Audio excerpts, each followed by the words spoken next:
Now, the company that received a $300 million contract to repair the Puerto Rican power grid after Hurricane Maria has now received another blow. According to BuzzFeed, a major Puerto Rican power line repaired by the tiny Montana company called Whitefish Energy failed on Thursday morning, plunging nearly all of the island, including parts of San Juan and other major cities, into darkness. And is back into darkness as most of Puerto Rico's power still has not been restored. And that's a very important thing to note. That still, weeks after this happened, no power. On Friday, just 18% of Puerto Rico had power, according to the island's energy utility. That was actually down from about 43% before the line failed on Thursday. So they almost had half their power back.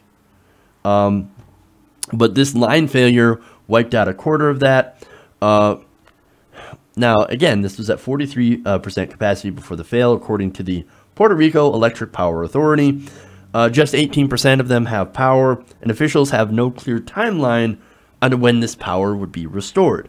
In a Facebook video, PREPA's director of generation, Justo Gonzalez, said it was not yet clear why the line had failed. Quote, "The system hasn't completely gone out.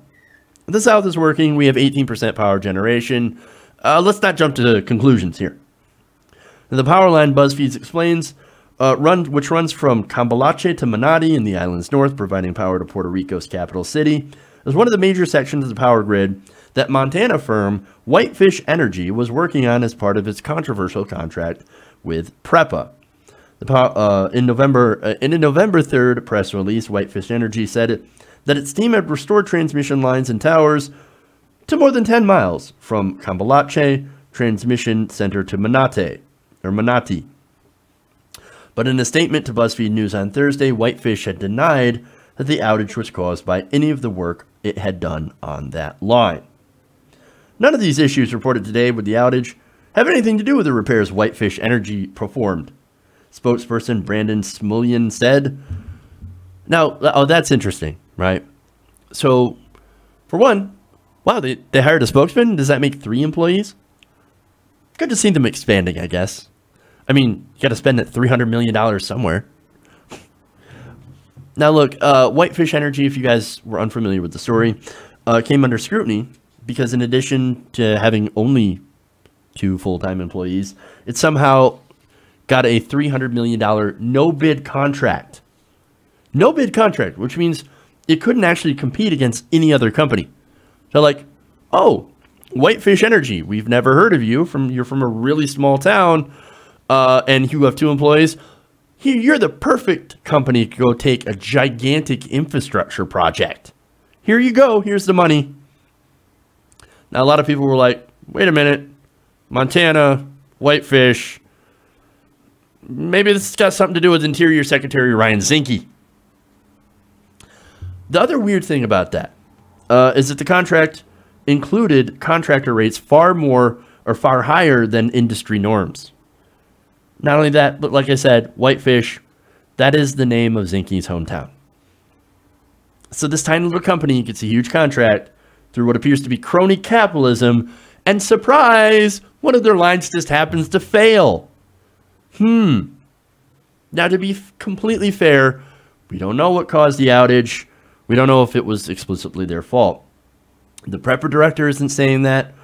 But, again, the whole reason that there's so much scrutiny and why they ended the contract early is because, number one, the cost, right? This little tiny company had gotten a $300 million contract. And it was obvious that they were wasting the money. And you can go through all the different costs. From what I remember, they were exorbitant for ridiculous things. And number two, the whole idea that such a small, understaffed company could actually do the job. There was a lot of worry that they weren't up to the job. And so add in the weird coincidences about the links of someone that happened to be in government, and you've kind of got the perfect storm here of controversy. Again, is it their fault? I don't know. Was it shoddy workmanship? I don't know. But it definitely seemed like crony capitalism. And from what I could tell, I just don't think that they were up to the job. So But that's my read of the situation. Look, I for one am glad that their contract is canceled. I think the people of Puerto Rico actually deserve the best, because at the end of the day, they're also Americans. Hey everybody, thanks for watching this video. If you want to see more like this, please hit the subscribe button below. And if you want to support truly independent progressive media, please consider becoming a patron at patreon.com/TYTNation.